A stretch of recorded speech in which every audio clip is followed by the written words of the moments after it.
sore, nasihat menjelang maghrib.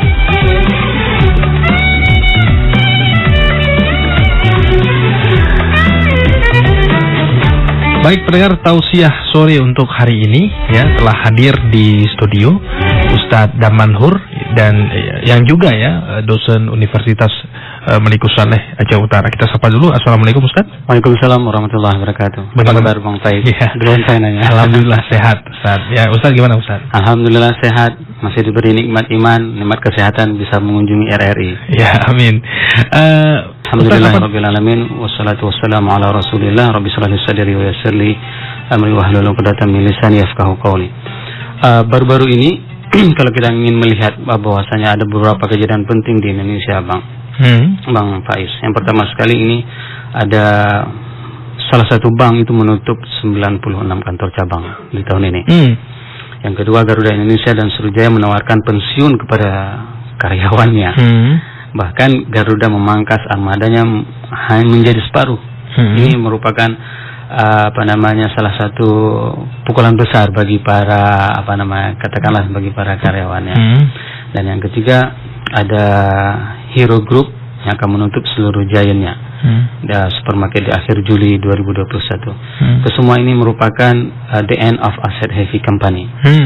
Nah, sekarang kita akan memasuki sebuah platform company di mana perusahaan-perusahaan itu dengan asset light economy, di mana mereka itu bisa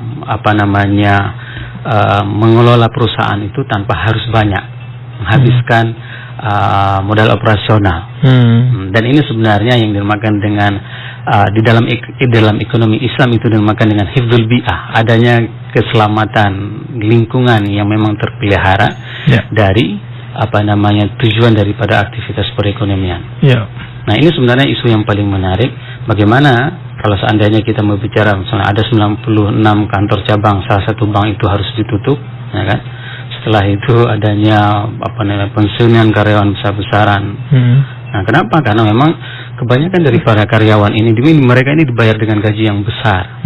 Akan tetapi kalau misalnya dilihat daripada produktivitasnya dan output daripada capaian itu sama sekali tidak akan signifikan dengan gaji yang mereka terima. Nah, oleh sebab itu mungkin ini company-company, perusahaan-perusahaan yang ada ini harus sudah mencontoh prinsip yang sangat Islami. Prinsip yang Islami itu al-ujrah yudfa'u ala qadril, yang dinamakan dengan ala qadril manfa'ah, di mana sebuah upah itu dibayar berdasarkan dengan manfaat daripada pekerjaan dia. Nah, ada orang, mohon maaf misalnya, pekerjaan dia itu menggali parit. Memang kerja keras, ya, berat, di siang hari misalnya seperti itu. Tentang memerlukan otot yang kuat. Nah, dulu ada sebuah istilah yang dinamakan dengan al-ujrah tadfa'u ala qadril masyaqqah. Upah itu dibayar berdasarkan kelelahannya. Tapi hari ini saat kita berbicara tentang bagaimana ringannya sebuah operasional sebuah perusahaan itu, maka kita akan membayar itu, akan menggunakan semua instrumen untuk bisa menekan operasional perusahaan, di mana operasional ini seandainya dikeluarkan pun itu tidak akan banyak berpengaruh terhadap signifikansi kinerja perusahaan tersebut. Salah satu contoh misalnya, saya ingin membuat sebuah gambaran kalau kita memasuki dunia perbankan. Nah, berapa banyak manfaat orang yang bekerja di pembiayaan itu terhadap signifikansinya tersalurnya biaya untuk pembiayaan. Kalau seandainya, mohon maaf ya, misalnya ada salah seorang yang bekerja di sektor pembiayaan, istilahnya kredit misalnya, ya kan? Kalau seandainya dia hanya menunggu pengambilan kredit dari PNS, ngapain duduk di situ? Lebih bagus PNS itu dibuat satu form untuk mengajukan kredit tanpa harus bersentuhan dengan manusia. Iya kan? Akan lebih efisien untuk membayar gaji dia, katakanlah 10 juta satu bulan, daripada kalau hanya untuk mengurus PNS, pembiayaan PNS. Nah, mereka yang duduk di pembiayaan itu memang harus menghasilkan ala qadril manfa'ah tadi.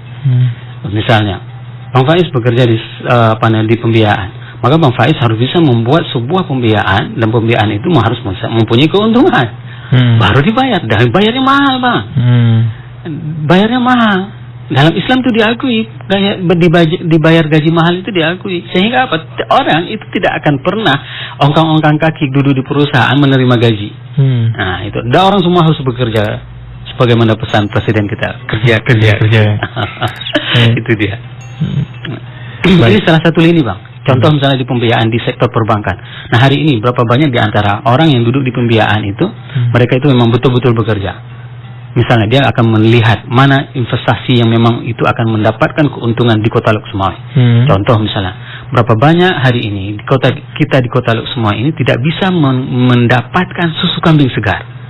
Kenapa tidak ada pembiayaan untuk peternak kambing? Itu kan permasalahannya kan? Nah permasalahannya itu berarti dia akan harus bekerja, harus mengkreat komunitas peternak kambing, harus semua dia bekerja dengan real. Dan hasil kerja dia itu dia bisa disepakati dengan sistem bagi hasil. Misalnya dia bisa membuat proyek 1 miliar, maka dia mempunyai imbal bagi hasil per yawma hasadi, setiap panen rekapitulasi penjualannya itu setiap dapat hasil. Indah. Ya. Maka ini yang dinamakan dengan sebuah konsep asset like economy, ya, ringan, ya kan? Kita kan tidak perlu membayar orang kalau dia misalnya tidak bekerja. Bang Faiz katakanlah bekerja di Bank Damanhur misalnya, bank saya misalnya Bank Damanhur Syariah misalnya, tidak bekerja hari ini, tidak ada pembiayaan dan tidak ada apa-apa, ya kan? Maka tidak akan diberikan gaji. Nah, sama seperti apa yang dinamakan dengan salah satu bisnis seperti Gojek, Grab. Mereka kalau tidak narik nggak dapat. Nah, jadi mereka misalnya biaya operasional itu memang ditekan serendah-rendahnya oleh perusahaan. Seperti itu, Bang Pai. Oke. Ya. Baik, berarti masih di tausiah sore hari ini masih bersama Ustadz Dan Manhur. Ya. Oke, Ustadz, beberapa perusahaan yang sudah Ustadz sampaikan tadi ini mengalami mungkin collapse ya. Ya bisa dikatakan banyak tiarap ya. Jadi ada yang memangkas karyawannya, artinya banyak karyawan-karyawan yang dipensiunkan. Ini apakah perusahaan-perusahaan ini tidak menggunakan konsep syariah di dalam bisnisnya, seperti apa? Dari selama ini memang tidak berprinsipkan prinsip syariah yang selama ini. Maka inilah perlu kita edukasikan. Seharusnya edukasi ini sudah diberikan dari jauh hari, ya. Dan kita inilah yang dinamakan dengan kita selama ini mungkin hanya menggantikan baju, mungkin ada istilah seperti itu. Tapi kita tidak mempersiapkan apa yang dinamakan dengan sumber daya insaninya. Nah, kita memang ketinggalan dari segi kalau kita berbicara dengan institusi keuangan, kita ketinggalan 17 tahun. 17 tahun kita tertinggal, di mana akademisinya baru ada setelah 17 tahun lembaga keuangan itu ada. Setelah 17 tahun bank syariah itu berdiri baru ada jurusan perbankan syariah. Ini ketinggalan. Namun hari ini jangan sampai kita terus tertinggal. Nah, misalnya seperti contoh tadi, hampir semua perusahaan-perusahaan travel itu tiarap. Kenapa? Karena ini adalah peluang bisnis sebenarnya. Di saat mereka tiarap, ini adalah peluang bisnis bagi kita yang bisa mengelolanya untuk bisa move on. Salah satu contoh misalnya sekarang, kenapa kita tidak pernah menawarkan traveling tanpa memang harus mempunyai agen itu seperti itu, traveling secara digital. Saya ingin mempromosikan salah satu mahasiswa saya di Pasca Sarjana PPIM, itu namanya Aldi. Dia itu sedang giat-giatnya mempromosikan Aceh melalui media sosial. Dia yang meng-hire, Bang, dari seluruh pendatang. Itu ada turis-turis dari luar, itu datang booking ke dia, mau kemana, jalan-jalan dia ke Pulau Aceh. Dia sini meng-hire, nanti di sana di Pulau Aceh sudah ada guide-nya, sudah ada semuanya, dia yang akan mempersiapkan. Ini sebenarnya peluang bisnis di saat travel besar yang mempergunakan manusia yang membludak, tidak mempunyai kinerja apapun, ya kan, harus dibayar mahal. Tapi salah seorang mahasiswa saya, Aldi, dia itu berhasil memperjalankan orang. Kita mempunyai destinasi yang sangat banyak di Aceh. Halal spot, kita bisa mengatakan seperti itu. Tinggal kita mempromosikan. Ayo kunjungi website saya, misalnya seperti itu. Kita mempunyai paket 3 hari di Pulau Banyak, ya kan, 2 hari di Sabang, misalnya 2 hari di Banda Aceh. Paketnya sekian. Nanti dia tinggal mengelola aja. Siapa di Pulau Banyak nanti yang menjadi akan guide-nya, dia dibayar. kita tidak membayar per bulan. Semakin banyak turis yang dia dapati, maka dia akan mendapatkan fee yang lebih besar. Ini yang dinamakan dengan platform yang ringan beban, ya. Dan ini memang harus makanya saya katakan tadi, welcome asset like economy. Ini sangat ringan. Kita mempunyai HP, mempunyai gadget, ya kan, bisa mengoperasionalkan, dan kita mempunyai pendapatan yang puluhan ratusan juta mungkin. Oke. Ustaz Abdul Manhur, banyak perusahaan-perusahaan digital saat ini yang munculan, ya. Dan untungannya juga luar biasa karena mereka tidak banyak mempekerjakan karyawan. Jadi operasionalnya juga sedikit, ya. Tapi juga ada usaha-usaha yang konvensional, ya, memang harus kita menggunakan karyawan. Dan juga ini kan semakin banyak manusia juga semakin banyak perusahaan, semakin banyak juga menyerap tenaga kerja. Benar. Ini kan juga salah satu misi pemerintah gitu, untuk mengurangi pengangguran gitu. Semakin banyak perusahaan digital juga semakin tidak bisa menyerap mereka-mereka yang pengangguran nih. Jadi pengangguran harus berpikir membuat usaha sendiri. Benar. Dan dia harus think smart. Ya, jadi orang itu memang harus bekerja di sektor real, Bang Faiz. Tidak ada orang istilahnya dengan main chip bisa kaya. Itu tidak ada. Ya, jadi memang harus bekerja. Makanya saya mengatakan ini bukan main-main, kerja. Itu memang faiza faraqta fansab. Itu kata Allah. Apabila kamu telah selesai dari pekerjaan yang satu, maka beralihlah ke pekerjaan yang lain. Bukan istirahat, Bang. Tidak ada konsep istirahat itu. Istirahat kita itu kapan? Nanti sewaktu kita sudah masuk ke dalam surga, itu baru namanya istirahat. Selama kita masih hidup di dunia, kita bekerja, dan bekerja kita itu untuk bisa meningkatkan keimanan kita kepada Allah. Itu yang paling terpenting. Sehingga kita tidak pernah bosan bekerja. Kita tidak akan pernah berhenti untuk bekerja. Kita tidak akan pernah diam. Di saat kita menyampaikan sesuatu, dan sesuatu itu memang benar, apa yang kita sampaikan, maka itu adalah hal menjadi ibadah bagi kita. Maka saya mengatakan tidak akan pernah terjadi konsep pengangguran. Tidak akan pernah. Kenapa? Karena orang semua akan bekerja. Seperti ini. Contoh misalnya, kita mempunyai perusahaan. Saya sudah menawarkan di kelas ekonomi ekopolis, ya, ekonomi politik Islam. Itu diambil dari beberapa mahasiswa di luar Aceh. Ada dari UIN Tirta, dari seluruh Indonesia. Boleh mengambil mata kuliah itu. Saya mengatakan seperti ini. Kalian yang di Pulau Jawa itu bisa menjual barang-barang yang ada di Aceh. Anak-anak di Aceh ini bisa mempromosikan barang-barangnya dan mempromosikan kepada kalian untuk menjualnya. Ini adalah sebuah kolaborasi yang dinamakan dengan bisnis digital bagi anak-anak mahasiswa. Kenapa tidak dibuat jejaring bisnis seperti ini, saling mempromosikan? Misalnya di Tangerang ada bisnis ada komoditas apa yang bisa dijual di Aceh. Ini kan saling tukar, mereka saling bergerak dan saling mencari informasi untuk mendapatkan, untuk bisa produktif. Ini sebenarnya yang diharuskan oleh semua orang. Jadi tidak semua orang itu menghabiskan waktu mereka itu di kafe. Nah, boleh mereka duduk di kafe, misalnya buat laporan, dia duduk untuk bekerja, bukan untuk misalnya berbicara yang berlarut-larut malam. Ini merupakan sesuatu yang memang tidak bermanfaat. Artinya pengangguran itu tidak pernah terjadi. Tidak akan pernah terjadi. Kita berpikir. Contoh real, Bang Faiz, saya ingin katakan kepada Bang Faiz. Misalnya kita ingin mempromosikan produk Aceh. Oke, produk apa yang akan kita promosikan? Katakanlah tas. Tas itu kan perlu orang yang menjahit. Mungkinkah orang akan menganggur? Tidak. Kalau seandainya kita bisa mempromosikan tas tersebut ke seluruh Indonesia dan bisa menjualnya, maka itu akan bertambah terus orang bekerja untuk menjahit. Itu konsep yang paling ringan, yang paling gampang. Tapi kan kita tidak harus membayar mereka, itu kan? Tanpa harus membayar bulanan mereka, gaji mereka. Mereka berapa bisa menyelesaikan tasnya, satu tas satu hari, maka kita bayar. Nah, seperti itu. Namun ada kebijakan-kebijakan di dalam sebuah perusahaan yang Islami yang memperhatikan apa saja kebutuhan para pekerjanya. Walaupun mereka tidak dibayar gaji bulanan, tapi kita mempunyai sense of belonging terhadap para karyawan kita. Kita tidak bisa menepis.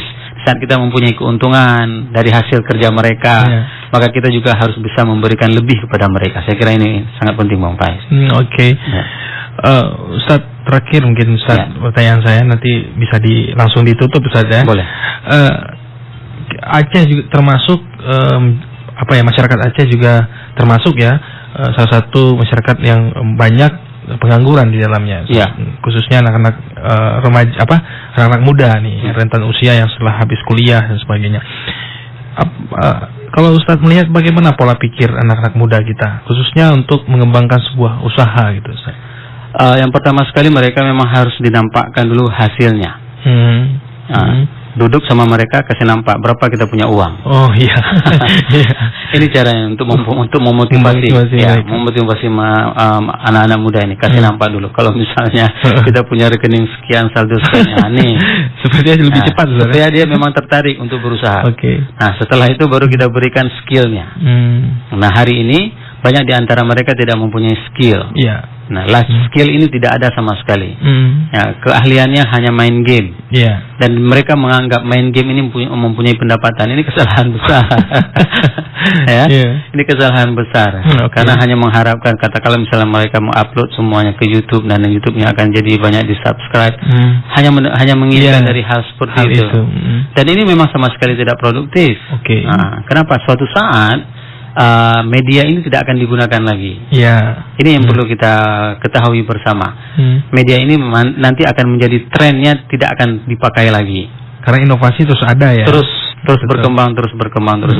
Nah, oleh sebab itu, yang pertama, yang ketiga itu yang memang harus dimiliki oleh mereka. Setelah mereka dikasih motivasi bahwasanya ini hasilnya sudah ada. Yang kedua, diberikan pelatihan skill.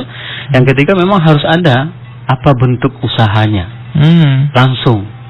Jangan disuruh mikir lagi mereka mau usaha apa. Nah, jadi mereka kan sekarang kan banyak keahliannya. Misalnya, oh ini dia punya bakat di bisnis. Oh dia ini punya bakat di sebagai penyelenggara acara. Oh dia ini sebagai apa misalnya. Ini semua harus dikelompokkan dan mereka harus menjadi orang-orang yang aktif. Dalam artian apa? Harus ada komunitas. Komunitas ini yang paling penting, Bang Faiz. Kalau seandainya mereka tidak mempunyai komunitas, mereka akan lari kepada hal-hal yang negatif. Sehingga mereka akan terlibat narkoba, akan terlibat free sex, akan terlibat semua hal-hal yang membuat bermaksiat kepada Allah dan kepada Rasul. Betul seperti kata Ustadz dan Manhur tadi ya. Artinya anak-anak muda kita lebih cenderung itu tadi ya, memanfaatkan media sosial seperti YouTube tadi ya. Itu kan nanti akan akan hilang juga, akan turun ya, ininya. Trennya akan turun. Seperti tingkat saya itu ada Friendster dulu, masuk Facebook dia hilang. Timid sewaktu lagi boomingnya, pernah satu orang itu mau memposting satu berita itu dibayar dengan 4 juta, misalnya seperti itu. Kenapa? Harga dolar Timid lagi mahal. Apa yang terjadi? Tapi kita berusaha sebenarnya anak muda kita untuk bisa untuk bisa membuat satu inovasi ya. Harus. Jadi inovasi yang penting. Jangan inovasi yang telah ada seperti kita menjadi pekerja ya. Betul. Seperti itu ya. Ustaz, mungkin terakhir apa yang ingin disampaikan terkait dengan topik kita di sore hari ini? Silakan Ustaz. Terakhir sekali merujuklah kepada Al-Quran dan hadis karena sangat menarik. Ada salah satu, ini sebenarnya bukan closing, nanti closingnya.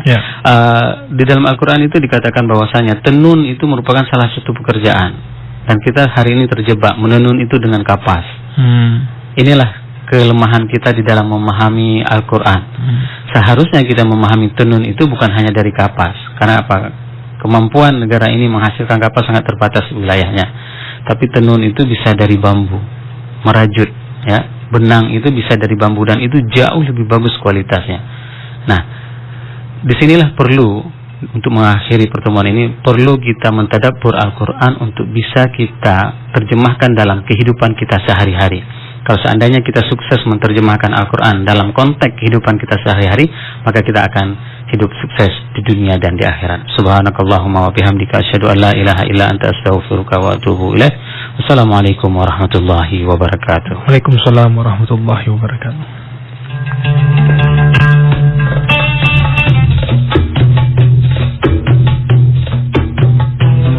Telah Anda ikuti Tausiah Sore. Dengarkan Tausiah Sore setiap hari pukul 18 waktu Indonesia Barat, RRI Loks Maweng.